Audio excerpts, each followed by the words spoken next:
Yeah, the scratch video was very unique. I kind of felt the most proud I've ever felt of us. I found it, I just felt so much more serious about it when I was there. Like, I don't know, I kind of did expect it to be quite a like fun, silly video, but it wasn't. The dancing, when I suggested it, I remember that everybody was like, don't really want to do that. And I didn't really want to do it. I think I knew in my head, I was like, if everybody just lets go and just dances and doesn't think about it too much, it will be good. And I count myself in that. I was really nervous. I think to dance in front of that many people in a way that's not choreographed, well, I think maybe being choreographed would have been worse. to be completely alone in front of a camera was really daunting, I think, for all of us. Yeah, it's quite a vulnerable place to put yourself in.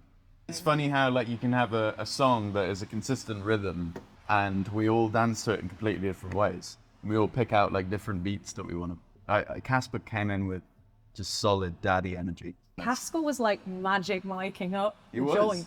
He was like Kasper stripping off. He was raw sex. Adam was so floaty. Yeah, Adam was like really ethereal. I think it was very late at night. We were all a bit tired, and Adam was just doing the floatiest floating. He's very like long and kind of.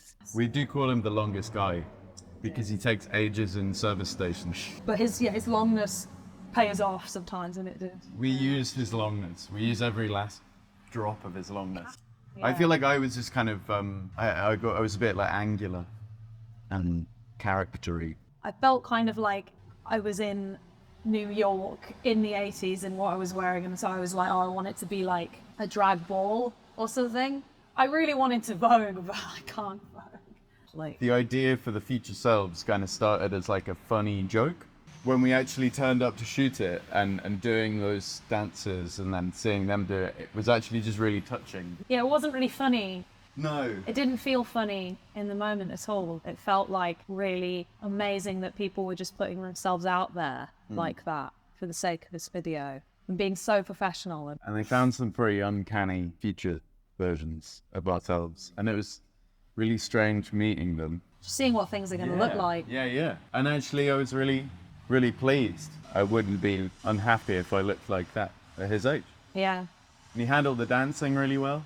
They all handled the dancing really well. Every single future version of us was incredibly confident, and it was really sweet because it was kind of like not a surprise that they would be confident, but you just don't expect people to just be able to switch on this like version of themselves where they're just throwing their body around. And, yeah. Well, they had the harder job as well. Yeah, they sort of had to copy us. Yeah.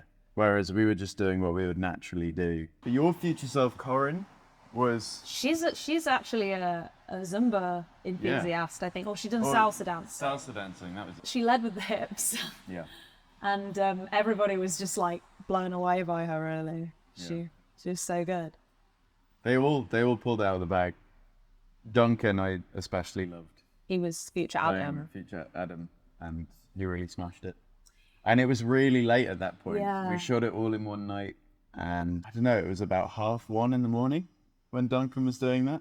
And I think he was a bit like, I can do it. Like, so sorry for me. I'm a professional. And he was so professional. And he just bashed out in one take as well. They were all great. CLUMP are good friends of ours. We go way back, and they worked on a couple of the videos in the last EP. We just love working with them because they're really fun, nice people. We left basically everything to them. We just had a couple of meetings before where we discussed concepts pretty loosely, and then here you go, here's a treatment, and it was really well aligned with what we'd imagined for it. And we just turned up and shot 3 videos in a week, which was really nice. The DOP did an incredible job. He picked up this massive camera to like dance with us, like he was a wizard of the Saunders. gimbal. We had to feed him raw meat the entire shoot, that entire week. Nothing but lean beef. Yeah, he was dancing just as vigorously as all of us, except 8 times over. It felt like we were dancing with him. It was like having a little dance partner in there. No, it was because he was talking romantic to us, giving us a little peck on the cheek when we're done. I think dancing is such a like innate thing, and I think that's what we wanted to come across in the videos. Thank you and goodbye.